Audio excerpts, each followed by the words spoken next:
Bonjour tout le monde. Buenos días a todos. Il y a une petite surprise dans le menu. Tengo una pequeña sorpresa que dedico a mi amigo, a Gustavo Avieri. Hola. Lo quiero saludar aquí. Hola, Gustavo. Primo, quisiera agradecer a la Universidad Nacional de Lanús por su amable invitación. Y también me gustaría decirle lo feliz que estoy de visitar Argentina por cuarta vez.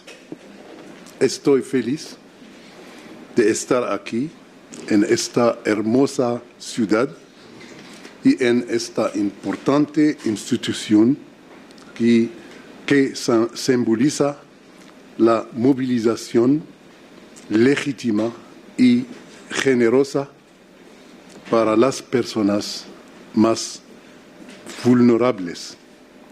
Y después de esta pequeña introducción en español, permítame usar el francés para el resto de mi charla. Empezaré dando algunas precisiones para explicarles que mi contribución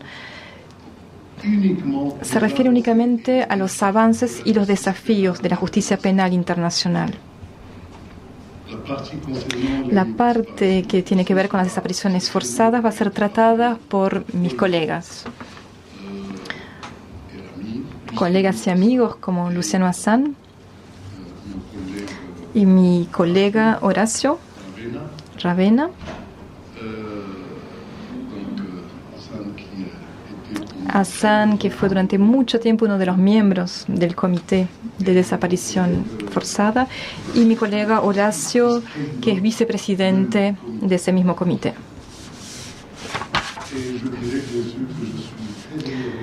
Es un gran honor estar presente aquí con ustedes en este panel tan prestigioso, con participantes y panelistas ilustres. La historia de las sociedades humanas reviste una cara muy oscura, la cara de la violencia sin límites, de los masacres perpetrados por seres humanos en contra de otros seres humanos, la cara de los asesinatos horrendos, secuestros, tortura, violencia sexual en contra de las mujeres, sobre todo, y de las persecuciones de todo tipo. Desgraciadamente, en la época que vivimos, la época actual, este siglo XXI y el siglo XX que conocimos, no fueron la excepción a la regla. Pero hay que decir que en el medio de este panorama muy oscuro hay algunos destellos de esperanza. Algunos destellos que nos pueden dejar augurar algunos horizontes más positivos, más luminosos. ¿Cuáles son las esperanzas que podemos aquí nombrar? Hay dos progresos que me parecen dignos de notar.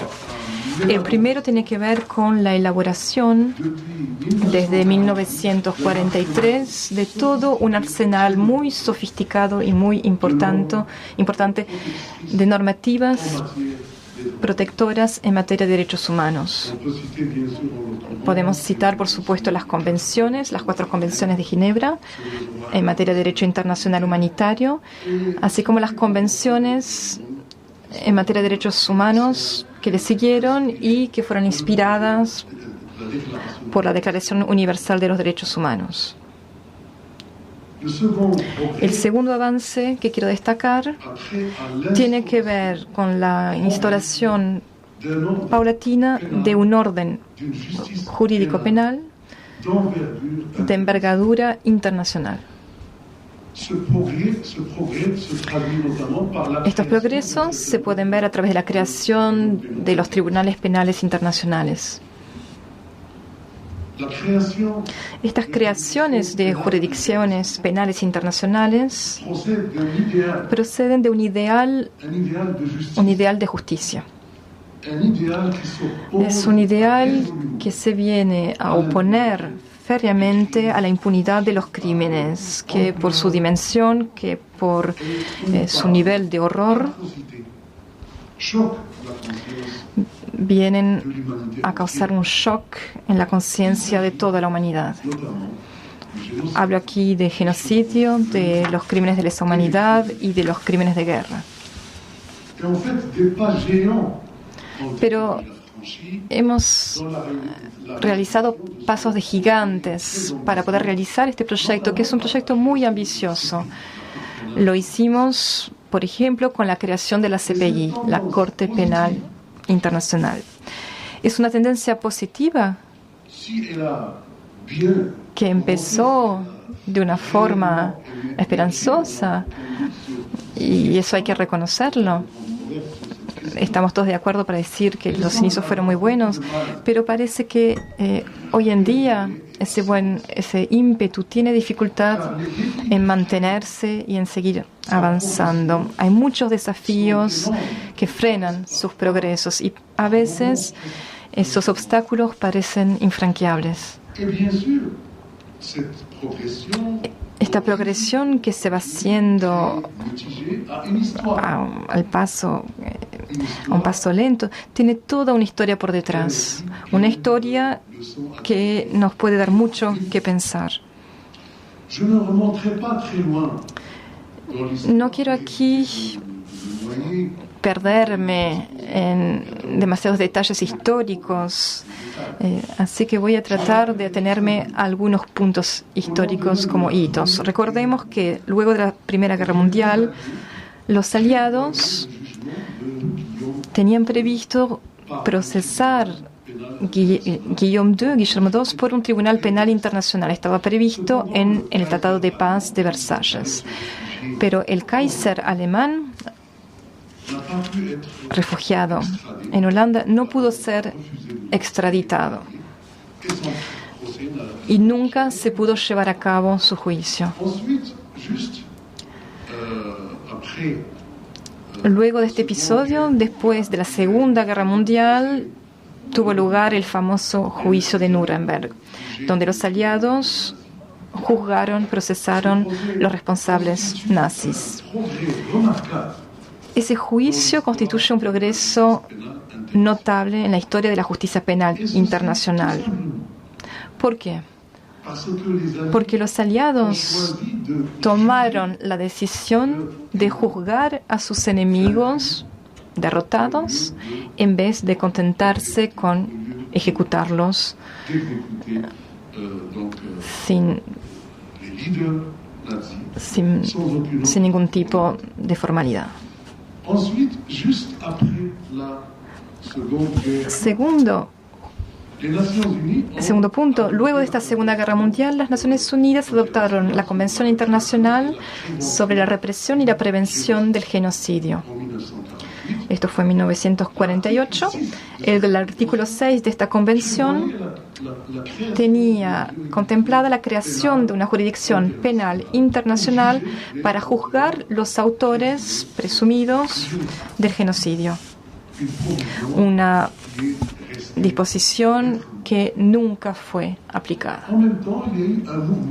Hubo en paralelo un movimiento que apuntaba a la creación de una Corte Penal Internacional en el marco de Naciones Unidas. Pero el contexto de la Guerra Fría, las tensiones políticas, no permitió que se hiciera, y las negociaciones terminaron sin poder resolverse. Era un proyecto ambicioso que fracasó. No fue antes de los años 80, luego del derrumbe del bloque soviético, que hubo un contexto político más favorable que permitió reactivar ese ímpetu que apuntaba a la creación de una justicia penal internacional. En esa época vivimos una verdadera efervescencia, es como una suerte de primavera que surgía después de un invierno largo, un invierno particularmente helado. En el año 93 y en el año 94, uno atrás de otro, fueron creados dos tribunales penales internacionales. El Tribunal Penal Internacional para el Ruanda, donde tuve el honor de trabajar durante casi 15 años, y el Tribunal Penal Internacional para la ex Yugoslavia. Dos tribunales ad hoc, transitorios. 4 años después, en 1998, fue adoptado el Tratado de Roma, que da nacimiento a la Corte Penal Internacional. Y a seguir, en los años 2000, pudimos asistir a la creación de tribunales penales con una composición mixta, a la vez nacional e internacional. Fue el caso del Tribunal para la Sierra Leona, para Camboya y para Líbano. Más recientemente se creó una Corte Penal Internacional ad hoc, híbrida, una vez más, es decir, nacional e internacional en su composición, para la República Centroafricana.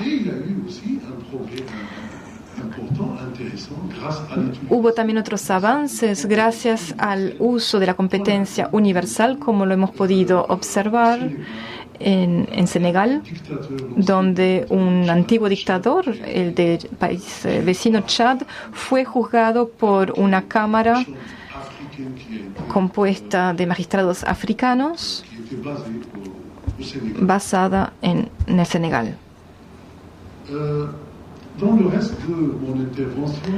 A partir de ahora, lo que haré es intentar hacerles un pantallazo general, porque me parece que en la sesión anterior la procuradora puso el eje en la Corte Penal Internacional. Lo que yo quiero hacer es aquí una suerte de panorama más general, para darles una idea general de los aportes que representaron esos tribunales penales internacionales.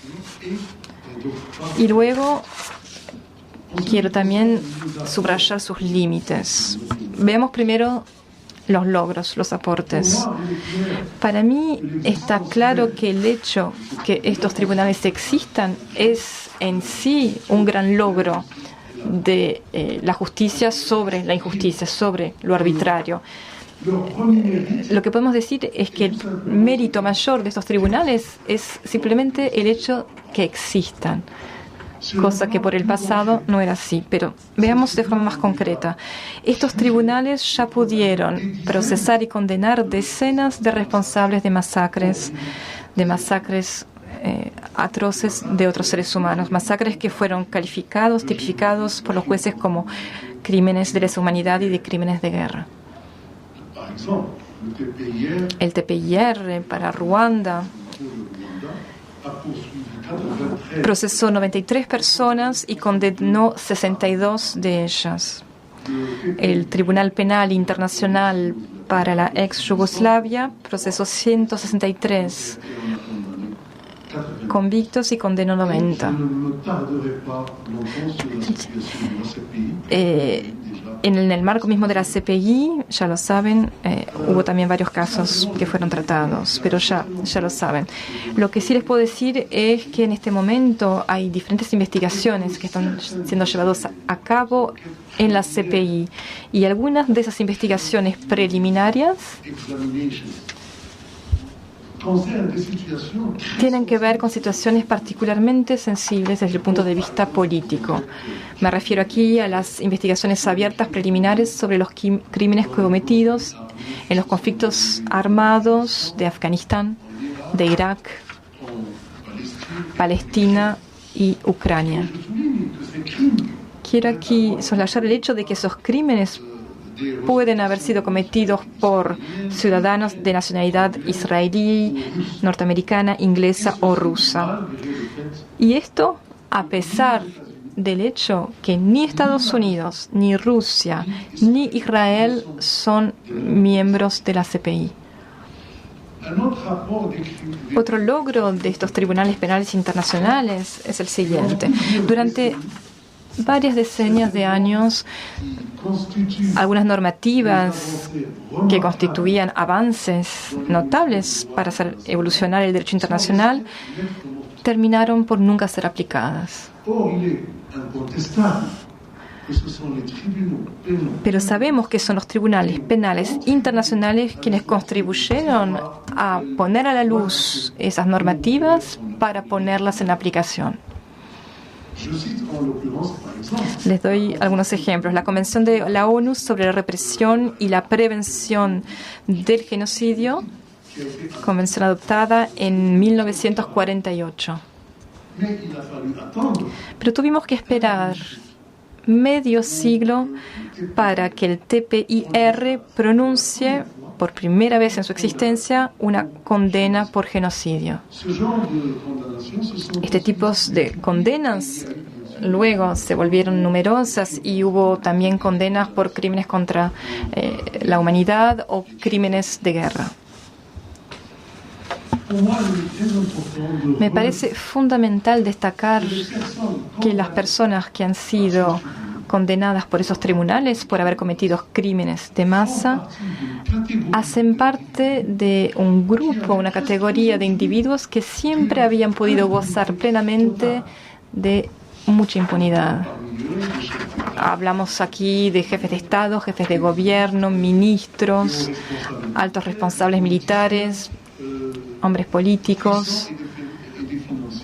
Hablamos también de hombres de negocios extremadamente ricos que han sido condenados. Si cambiamos de enfoque, podemos reconocer que estos tribunales también supieron reconocer el sufrimiento de miles de víctimas en el mundo entero. Víctimas que sufrieron dolores inmensos, terribles masacres, y sirvieron para hacer oír las voces de esas víctimas, para que puedan expresarse frente al mundo entero. Esas víctimas pudieron reclamar su derecho a la verdad, su derecho a la justicia, a la reparación de los daños ocasionados y su derecho a que no se vuelvan a repetir las mismas violaciones. Los tribunales penales internacionales contribuyeron asimismo a hacer avanzar el derecho internacional así hacia horizontes que permitan una mayor protección de las víctimas de estos crímenes de masa. Aquí simplemente algunos ejemplos. Primer ejemplo, los jueces del TPIR, el Tribunal Penal Internacional para Ruanda, decidieron que la violación en algunas circunstancias constituye un genocidio. Esa interpretación no figuraba de forma explícita en los textos de la Convención de 1948 y ni siquiera en el estatuto del TPIR.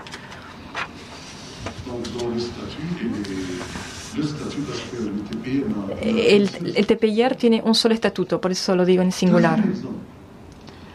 Segundo ejemplo, los jueces del TPI para la ex Yugoslavia quisieron castigar tanto los crímenes cometidos en el marco de conflictos internacionales entre dos o más estados, como los que fueron perpetrados en el marco de guerras civiles. Guerras civiles, es decir, crímenes que no son internacionales, sino que suceden en el marco de un mismo territorio en un solo país. Esta ampliación de la protección de las víctimas no estaba considerada o era muy controvertida antes que se adopte esta nueva jurisprudencia, que fue durante un tiempo muy polémica también, pero que se pudo imponer.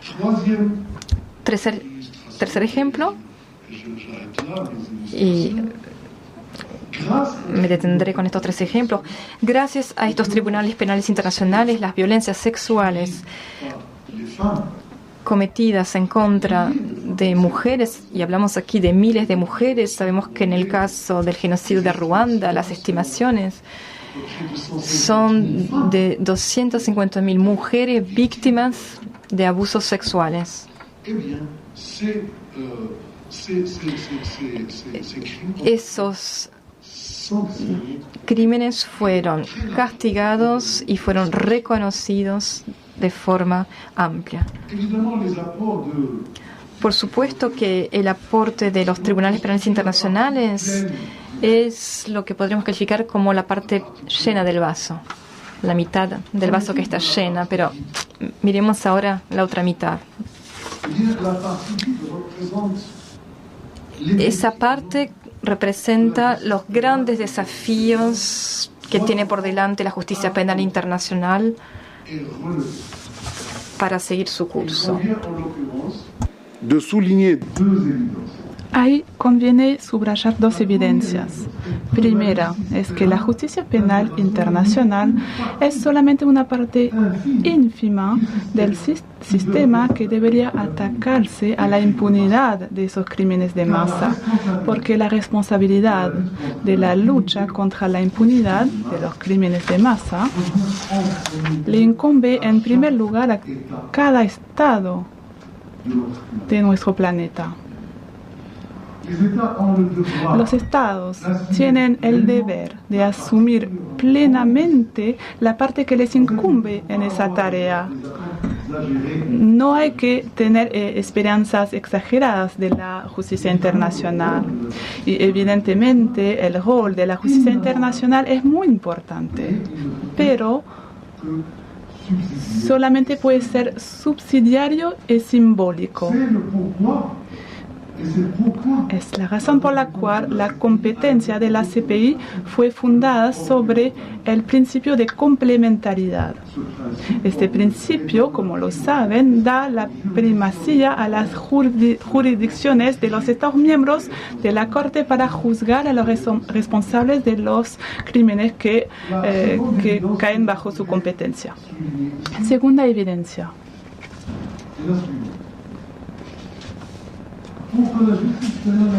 Para que la justicia penal internacional pueda funcionar bien y normalmente, necesitamos que todos los estados, otra vez los estados, la sostengan, la apoyen y se sometan a su poder. No debería haber lugar ningún asilo para la impunidad para los que cometen crímenes de masa. Que cualquiera sea su estatuto, el estatuto de esas personas, o su pertenencia a un pequeño país o a una gran potencia. Las debilidades ahora más notables de la justicia penal internacional en su estado actual, ¿no? Esperemos, por supuesto, que progrese, que evolucione. Tienen que ver con el incumplimiento de esas 2 evidencias que acabo de subrayar. Y voy a destacar solamente entonces 2 debilidades. La primera debilidad remite al hecho de que la justicia penal internacional todavía no es universal. Esto genera una segunda debilidad o vulnerabilidad. O sea que la justicia penal internacional da un poco la impresión de ser muy desequilibrada, utilizando un estándar con 2 pesos y 2 medidas. La justicia penal internacional no es todavía un sistema universal. En ese sentido, ha sido usada de manera ad hoc, transitoria, para algunas situaciones conflictivas como la de Ruanda o de la ex Yugoslavia, pero no ha sido usada para otros conflictos que lo merecerían, como por ejemplo el conflicto de Siria. Por otro lado, el Tratado de Roma no ha sido ratificado hasta ahora por todos los estados. Solamente 124 estados lo ratificaron cuando existen, creo, alrededor de 195 estados miembros de la ONU. Y lo que es peor todavía es que varias grandes potencias y estados muy poblados se negaron a reconocer la CPI. No son parte en el Tratado de Roma todavía. Se trata de los Estados Unidos, de China y de Rusia. Y sabemos todos que esos tres países son miembros permanentes del Consejo de Seguridad de las Naciones Unidas. Se trata también de países muy poblados como India, el Pakistán, Indonesia, Irán, etc. Hay una lista muy larga. Además, algunos de esos países no duden en mostrarse muy hostiles frente a la CPI. Y estos elementos tienen un impacto muy negativo sobre la percepción del público de la CPI en cuanto a su legitimidad y su utilidad. La segunda vulnerabilidad remite a una percepción que no es muy fácil de corregir. Muchos entre los que critican la justicia penal internacional le reprochan atacarse a unas soft targets, o sea, blandas relativamente vulnerables. Y es cierto, hasta ahora muchos de los juicios pendientes ante la CPI tienen que ver con ciudadanos de países africanos. Y es incontestable, sí, que las grandes potencias, algunas grandes potencias han sido implicadas en algunos conflictos armados donde también fueron perpetrados crímenes de guerra muy graves. Y el público amplio, y es legítimo, se pregunta muchas veces, pero ¿por qué la CPI no ejerció su competencia sobre los ciudadanos de estos países? Por supuesto, existen respuestas jurídicas y técnicas a esas preguntas. Esas respuestas pueden ser más o menos convincentes para los juristas, pero muchas veces no le alcanzan al público amplio o desconocen esas respuestas y muchas veces simplemente no las aceptan. Por ejemplo, en principio, la CPI, y los juristas lo saben, no tiene la competencia para juzgar a los ciudadanos de los estados que no son parte en el Tratado de Roma, que es el caso, por ejemplo, de los Estados Unidos, de Rusia y de todos los otros países que no figuran entre los 24 o 23 ahora países que ratificaron ese tratado. Obviamente hay excepciones, pero no vamos a entrar en los detalles acá. Y en otros casos, el Consejo de Seguridad puede remitir algunos casos ante la CPI, pero no puede remitir esas situaciones aunque haya masacres o violencias en un país dado, y esto debido al veto usado por uno de los miembros permanentes del Consejo de Seguridad. Entonces también es el caso de la situación en Siria. También cabe destacar que la Unión Africana se quejó del hecho de que la CPI apunta únicamente a los ciudadanos africanos. Pero la realidad es muy diferente. La realidad es que la mayoría de las situaciones africanas tratadas por la CPI ha sido remitidas a la CPI por estados africanos ellos mismos. Entonces son esos mismos estados que son responsables, por lo tanto no se pueden quejar después. Y la realidad entonces es que los dirigentes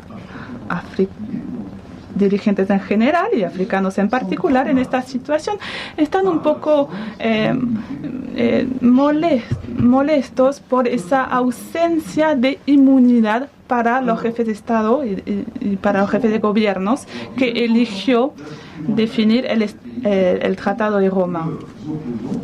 Es la razón por la cual son reticentes a que la CPI se interese en sus propias acciones.